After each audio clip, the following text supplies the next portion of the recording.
पटना से बड़ी खबर मिल रही है। राज्य के अराजकीय अनुदानित मदरसों की जांच होगी। शिक्षा सचिव विनोद सिंह गुंजियाल का यह आदेश है। सभी डीएम को मदरसों के निरीक्षण का आदेश दिया गया है। सभी प्रखंड के 3 सदस्यीय कमेटी जांच करेगी। वीडियो या सीओ जांच कमेटी के अध्यक्ष होंगे। वीओ होंगे सदस्य सचिव और हाई स्कूल के एचएम यानी कि हेड मास्टर भी इसके सदस्य होंगे। कमेटी में सदस्यों को डीएम करेंगे नामित। मदरसे का फोटो साक्ष्य के साथ 10 दिनों में जांच प्रतिवेदन भेजने का आदेश। की शुरुआत करेंगे। मुजफ्फरपुर के चर्चित हत्याकांड में मुख्य शूटर रहे कुख्यात बदमाश गोविंद शर्मा की हत्या मामले में नया मोड़ सामने आया। हत्या की जिम्मेदारी उसके सहयोगी बाबुल चौधरी ने ली है। इसी पर दिखाते हैं खास रिपोर्ट।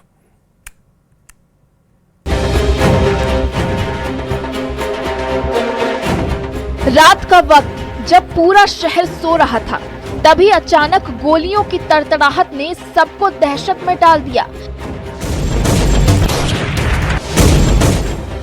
ये सरेआम फायरिंग की आवाज कहीं और से नहीं बल्कि नगर थाना क्षेत्र के छोटी कल्याणी स्थित अमर सिनेमा रोड में आइकॉन टावर बिल्डिंग से आ रही थी, जहां बेखौफ बदमाशों ने चर्चित अपराधी और कई सनसनीखेज हत्याकांडों में मुख्य शूटर के रूप में नामजद गोविंद शर्मा के ऊपर अंधाधुंध गोलियां बरसा रहे थे। 9:10 के आसपास इस अपार्टमेंट की बेसमेंट में फायरिंग घटना हुई है, जिसमें गोविंद शर्मा नामक व्यक्ति की हत्या हो गई है। घटनास्थल से अब तक 5 जिंदा कारतूस और 6 खोखा मिला है। मारा गया गोविंद शर्मा शहर का कोई मामूली अपराधी नहीं था। वो मुजफ्फरपुर के कई चर्चित हत्याकांडों में मुख्य शूटर के रूप में शामिल रहा था और पुलिस रिकॉर्ड में एक कुख्यात बदमाश था। पुलिस अभी जांच पड़ताल में जुटी ही थी कि गोविंद शर्मा के हत्या की जिम्मेदारी उसी के सहयोगी बाबुल चौधरी ने ले ली। हत्या की जिम्मेदारी लेने का ऑडियो वायरल हो रहा है, जिसमें बाबुल चौधरी कह रहा है कि अगर नहीं मारता तो वो मुझे मार देता। बाबुल चौधरी बोल रहे हैं गोविंद सिंह को हम ही मारे हैं। वो हमको मरवाना चाह रहा था, इसलिए हम उसको मारे हैं। मैं ठेका टेंडर और मेरे जमीन के काम में डिस्टर्ब कर रहा था, नहीं करने दे रहा था, मेरे लोग को डिस्टर्ब कर रहा था, इसलिए हम उसको मारे हैं। उसके लिए हम बहुत कुछ किए और वो हमको धोखा दे के मारना चाह रहा था, मेरा सेटिंग कर रहा था, हम इसलिए उसको मारे हैं। बाबुल चौधरी का ऑडियो वायरल होने और गोविंद शर्मा की हत्या की जिम्मेदारी लेने के बाद इस हत्याकांड में नया मोड़ आ गया है। पुलिस ने वायरल ऑडियो की जांच के लिए एसआईटी गठन कर लिया है। हालांकि घटना के बाद इलाके में भारी तनाव का माहौल है और इस वारदात ने एक बार फिर शहर की कानून व्यवस्था पर बड़े सवाल खड़े कर दिए हैं। न्यूज़ 18 के लिए मुजफ्फरपुर से प्रियांक सौरभ के साथ ब्यूरो रिपोर्ट। और गोपालगंज पुलिस ने अपराध और अवैध धंधे से अर्जित की गई संपत्ति को जब्त करने की कार्रवाई शुरू कर दी है। पहले चरण में जेल में बंद अपराधी गंगदयाल यादव की अकूत संपत्ति का आकलन कराया गया और करीब 42 करोड़ की संदिग्ध संपत्ति की जांच कर जब्त करने का प्रस्ताव ईडी और ईओयू को भेजा गया है। गोपालगंज पुलिस के मुताबिक दयाल यादव पर अलग अलग थानों में 6 आपराधिक मामले दर्ज हैं और इसका राजनीतिक रसूख वालों से गहरा संबंध है। पुलिस गंगदयाल यादव के अलावा अन्य भूमाफियाओं और अपराधियों की संपत्ति की जांच करने में जुटी है। पुलिस ने पेशेवर अपराधियों के विरुद्ध सख्ती से कार्रवाई शुरू कर दिया है। हत्या, लूट, डकैती, अपहरण, फिरैती और मादक तस्करी से अर्जित की गई अवैध संपत्तियों को पुलिस ने जब्त करने की कार्रवाई तेज कर दी है। गोपालगंज पुलिस ने जेल में बंद अपराधी गंगदयाल यादव की संपत्ति का आकलन कराया और तकरीबन 42 करोड़ की संपत्ति को संदिग्ध पाया है और इस मामले की जांच के लिए गोपालगंज पुलिस ने ईओयू और ईडी को प्रस्ताव भेजा है। Prevention of money laundry act में ये कार्रवाई की गई है। बता दें कि गंगदयाल यादव नगर थाना क्षेत्र के अमुआ गांव के रहने वाला है और इस पर तकरीबन 6 से अधिक आपराधिक मामले दर्ज है। गोपालगंज के एसपी विनय तिवारी ने साफ तौर पर कह दिया है कि अपराध से अर्जित की गई संपत्तियों को पुलिस हर हाल में जब्त करेगी और इसके लिए पुलिस की ओर से हर स्तर पर इस वक्त कार्रवाई चल रही है। गोपालगंज के दयाल यादव पर इस कार्रवाई के बाद से हड़कंप मचा हुआ है और जो अपराध से अर्जित करने वाले अपराधी हैं उनमें दहशत का माहौल व्याप्त है। गोविंद कुमार, न्यूज 18 गोपालगंज। और पटना से बड़ी खबर है, सरकारी जमीन पर दर्ज जमाबंदियों की होगी पहचान। बिहार भूमि पोर्टल पर नई व्यवस्था लागू की गई है। सरकारी जमीन पर दर्ज जमाबंदियों की पहचान के लिए नया सिस्टम लागू किया गया है। राजस्व एवं भूमि सुधार विभाग ने सभी डीएम को ये निर्देश दिया है। बिहार भूमि पोर्टल पर सरकारी जमीन से जुड़ी संदिग्ध जमाबंदियों की सूची उपलब्ध होगी। तो पटना से बड़ी खबर है, सरकारी जमीन पर दर्ज जमाबंदियों की पहचान होगी। बिहार भूमि पोर्टल पर नई व्यवस्था लागू की गई है। सरकारी जमीन पर दर्ज जमाबंदियों की पहचान के लिए नया सिस्टम लागू किया गया। राजस्व एवं भूमि सुधार विभाग ने सभी डीएम को ये निर्देश जारी किया। बिहार भूमि पोर्टल पर सरकारी जमीन से जुड़ी संदिग्ध जमाबंदियों की सूची उपलब्ध होगी। और इस वक्त की एक और बड़ी खबर मिल रही है, बिहार में टेंडर को मैनेज करने वाले गिरफ्तार ठेकेदार रिशु श्री पर शिकंजा कसता जा रहा है। ईडी जांच के दायरे में रिशु श्री की 15 कंपनियां आ गई हैं।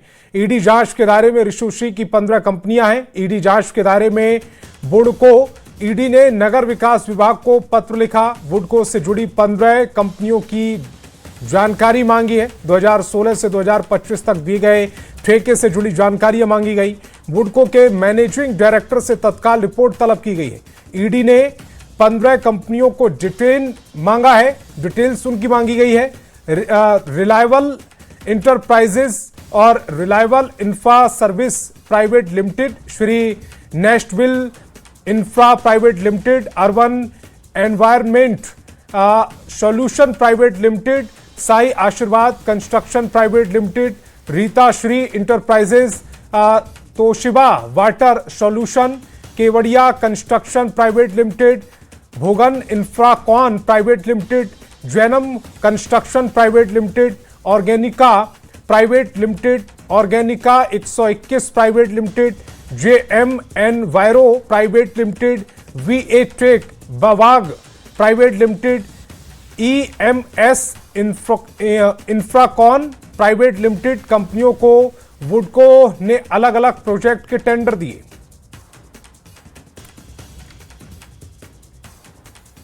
तो बड़ी खबर मुंगेर से है, जहां अपर जिला एवं सत्र न्यायाधीश ने मुफस्सिल थाना प्रभारी के खिलाफ गैर जमानती वारंट जारी किया है। कोर्ट ने पुलिस अधीक्षक को आवश्यक कार्रवाई के निर्देश दिए।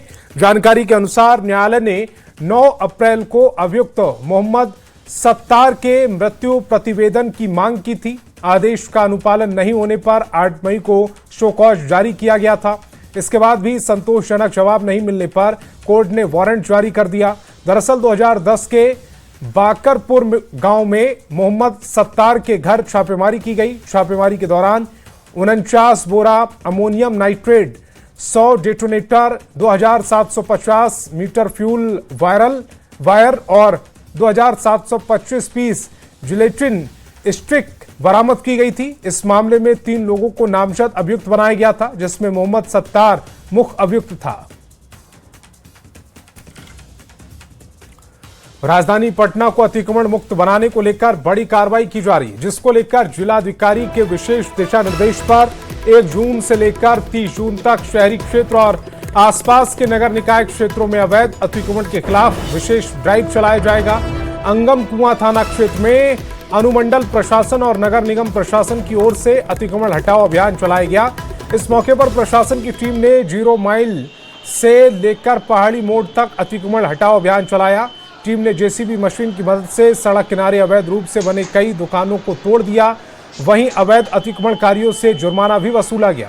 प्रशासन की टीम ने सड़क पर अवैध रूप से पार्क की गई गाड़ियों से भी जुर्माना वसूला है।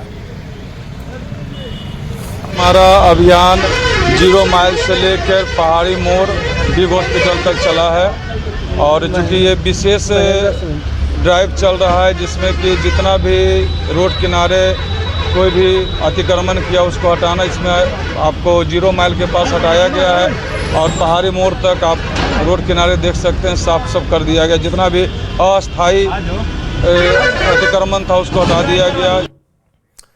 और सीएम सम्राट चौधरी ने सैटेलाइट टाउनशिप परियोजना को लेकर उच्च स्तरीय समीक्षा की। सीएम ने अधिकारियों से कहा कि टाउनशिप विकास योजना अहम है, इसे सर्वोच्च प्राथमिकता के साथ समय सीमा से पूर्ण करें। जमीन अधिग्रहण और अन्य प्रशासनिक प्रक्रियाओं में आने वाली बाधाओं का शीघ्र समाधान किया जाए। निर्धारित समय सीमा के अनुरूप कार्यों की नियमित मॉनिटरिंग की जाए। सीएम ने विभिन्न विभागों के बीच बेहतर समन्वय स्थापित कर निर्देशों कार्यों में तेजी लाने के निर्देश दिए। मुख्यमंत्री ने कहा कि 11 सैटेलाइट टाउन परियोजनाओं के पूरा होने से राज्य में सुनियोजित शहरी विकास की नई गति मिलेगी, रोजगार के अवसर बढ़ेंगे। बैठक में नगर विकास एवं आवास मंत्री नीतीश मिश्रा, मुख्यमंत्री के प्रधान सचिव दीपक कुमार, विकास आयुक्त मिहिर कुमार सिंह समेत कई अधिकारी मौजूद रहे। और खबर पटना से, जहां कृषि विभाग द्वारा आयोजित जमीन बचाओ अभियान की शुरुआत हो गई है, जिसका उद्घाटन कृषि मंत्री विजय कुमार सिन्हा ने किया। इस मौके पर विभाग के प्रधान सचिव समेत बड़ी संख्या में किसान मौजूद रहे। इस अभियान का मुख्य उद्देश्य प्राकृतिक खेती को बढ़ावा देकर मिट्टी की उपजाऊ क्षमता बढ़ाना और किसानों की आमदनी को दोगुना करना है। इसके तहत पूरे बिहार में किसानों की रासायनिक खादों की जगह प्राकृतिक खेती करने की विशेष ट्रेनिंग दी जाएगी। मां भारती के संतानों के लिए जो अभियान शुरू हुआ है, आज केमिकल का, फर्टिलाइजर का, पेस्टिसाइड का, आज जिस तरह से हमारे शरीर को बीमार कर रहा है, मेरे खेत को बीमार कर रहा है, पर्यावरण को दूषित कर रहा है, इससे मुक्ति का अभियान चलाना एक नया अभियान आज 1 जून से 30 जून तक भारत सरकार के केंद्रीय मंत्री शिवराज सिंह चौहान जी के द्वारा 2 दिवसीय दिल्ली की बैठक में। और खबर राजधानी पटना से, जहां राबड़ी देवी के सरकारी बंगले को लेकर जारी सियासी घमासान पर जेडीयू ने आरजेडी पर तीखा हमला बोला। जेडीयू के राष्ट्रीय प्रवक्ता राजीव रंजन ने तंज कसते हुए कहा कि कभी बिहार विधानसभा में आरजेडी सबसे बड़ी पार्टी हुआ करती थी, लेकिन वह घटकर सिर्फ 25 विधायकों पर सिमट गई है। उन्होंने कहा कि बंगला, एमएलसी, राज्यसभा सीट और सत्ता के अत्यधिक मोह ने ही राजद की इस दयनीय स्थिति में पहुंचा दिया है। प्रतिकों से बिहार विधानसभा की सबसे बड़ी पार्टी थी राजद, और अब बहुत मुश्किल से इस बार जनता ने नेता प्रतिपक्ष की कुर्सी उनकी बचने दी। 25 पर आ गए। लोगों की परवाह करना सीखना चाहिए। तेजस्वी जी, लालू जी, राबड़ी जी, या तो बंगला चाहिए, या तो एमएलसी पद चाहिए, राज्यसभा चाहिए, विधानसभा का टिकट चाहिए। पूरे परिवार में केवल संपत्ति, राजनीतिक पद और बंगलों का जो मोह है, उसकी वजह से जनता के बीच उनका आधार कमजोर हुआ है। और मुजफ्फरपुर के अंश मिश्रा इन दिनों सोशल मीडिया पर छाए हुए हैं। अपनी मासूमियत, बेबाक जवाब और अनोखे अंदाज से उन्होंने लाखों लोगों का दिल जीता है। आखिर इस नन्हे बच्चे की सोच क्या है, उसके सपने क्या हैं और अचानक मिली इस लोकप्रियता की वजह क्या है, कैसे दिखता है? अंश मिश्रा से बातचीत की हमारे संवाददाता उत्कृष्ट कुमार ने। मौजूद हैं फिलहाल अंश मिश्रा। अंश, बहुत बहुत स्वागत है न्यूज़ 18 पे आपका। बहुत बहुत धन्यवाद हमारा इंटरव्यू लेने के लिए। और सबसे पहले सभी को नमस्ते, प्रणाम, जितने भी हमारे दर्शक लोग देख रहे हैं, और बहुत अच्छा लग रहा है हमें यहाँ पर आकर। बिल्कुल। अंश के बारे में बताओ। अंश को लोग जो जानते हैं, सोशल मीडिया पे बहुत वायरल हैं, करीब 90 तरह की मिमिक्री करते हैं, गाना गाते हैं, नेताओं की आवाज निकालते हैं और पढ़ाई भी करते हैं, फुल कॉन्फिडेंस में, फुल आत्मविश्वास के साथ। तो अंश के साथ हम बातचीत करेंगे। अंश, अपने बारे में कुछ बताइए दर्शकों को। जी, सबसे पहले तो मैं मिमिक्री करता हूँ, 90 प्रकार की आवाज़ निकालता हूँ, और गाना गाता हूँ जो कि भोजपुरी में, और अभी 2-3 दिन से अभी प्रैक्टिस कर रहे हैं हिंदी गाना गाने का। तो सबसे पहले कुछ सुना दीजिए, दर्शक कुछ सुनना चाहते हैं जो सबसे फेवरेट आपका हो, जिसकी मिमिक्री आप करते हैं। सबसे पहले नेता, अभिनेता जो आपका फेवरेट हो, उसकी सुना दीजिए। जी, मिमिक्री तो पहले सुनाएंगे, लेकिन हम चाहते हैं कि पहले गाना सुनाएं। सुनाइए, बिल्कुल सुनाइए। क्योंकि सबसे ज़्यादा जो गाना स्टेज पर डिमांड जो रहता है लगन के टाइम पे, वो बेटी विवाह गीत नहीं तो बेटा विवाह गीत रहता है। तो पहले बेटी विवाह गीत हम आपसी को सुनाते हैं कि शंकर रौरी गोलिया जी पापा, शंकर रौरी दुआर, शंकर रौरी गोलिया जी पापा, शंकर रौरी दुआर, हथिया रही है पिया सोलिए बाबा, पोखरा दाना खाना बाय। गीत तो सुना दिया अंश आपने, अब कुछ मिमिक्री की बारी हो जाए जो आपका फेवरेट हो। जी, जैसे कि लालू यादव जी, ऐसे बोलते हैं भाषण के समय। अबे तुम्हें लागल लागल छोले में ढाका बोलम कलकत्ता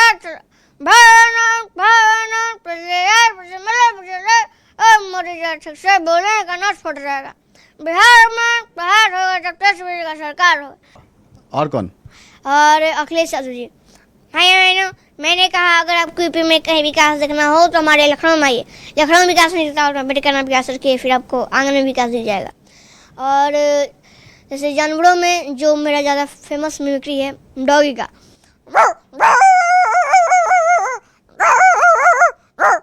बहुत बहुत धन्यवाद अंश न्यूज़ 18 के स्टूडियो में आने के लिए। क्या कहना चाहोगे दर्शकों से? यही कहना चाहते हैं कि अपना ढेरों सारा आशीर्वाद प्यार दीजिए। और पटना से बड़ी खबर मिल रही है। शिक्षकों के विरोध के बाद बैकफुट पर SCERT ट्रेनिंग में भाग नहीं लेने वाले शिक्षकों पर कोई कार्रवाई नहीं होगी।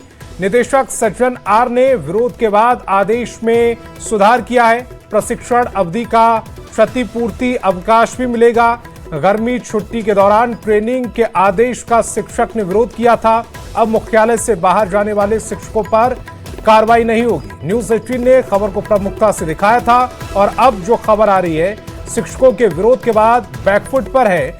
SCERT ट्रेनिंग में भाग नहीं लेने वाले शिक्षकों पर अब कार्रवाई नहीं की जाएगी। निदेशक सज्जन आर ने विरोध के बाद आदेश में सुधार किया है। प्रशिक्षण अवधि का क्षतिपूर्ति अवकाश भी मिलेगा। गर्मी छुट्टी के दौरान ट्रेनिंग के आदेश का शिक्षक विरोध कर रहे थे। अब मुख्यालय से बाहर जाने वाले शिक्षकों पर कार्रवाई नहीं होगी। न्यूज़ 18 ने इस खबर को प्रमुखता से दिखाया था। और प्रधानमंत्री मोदी के मन की बात कार्यक्रम से खास पहचान बना चुका भागलपुर का प्रसिद्ध जर्दालू आम अब देश के सर्वोच्च पदों पर बैठे दिग्गजों का मुंह मीठा करेगा। बिहार सरकार की ओर से राष्ट्रपति, प्रधानमंत्री, केंद्रीय मंत्रियों और विदेशी डेलीगेट्स को उपहार के रूप में यह खास आम भेजा जा रहा है। इसके लिए बीटा स्थित प्रोसेसिंग यूनिट में आमों की स्पेशल पैकेजिंग का काम जोरों पर चल रहा है। इस बीच बिहार सरकार की मंत्री श्रेयसी सिंह ने बीटा प्रोसेसिंग यूनिट पहुंचकर पैकेजिंग के काम का जायजा भी लिया है।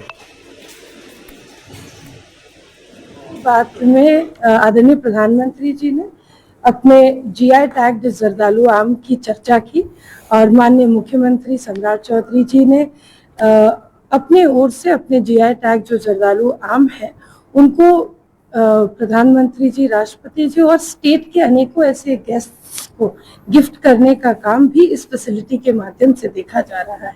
ये हमारा सौभाग्य है कि जो एक्सपोर्ट फैसिलिटी है, अब हमारा वजूद जो GI टैग जर्दालू आम एक्सपोर्ट फैसिलिटी में एक्सपोर्ट नॉर्म्स के हिसाब से दिल्ली जा रहा है। किन किन लोगों के लिए जा रहा है और किनके द्वारा परचेसिंग की गई है?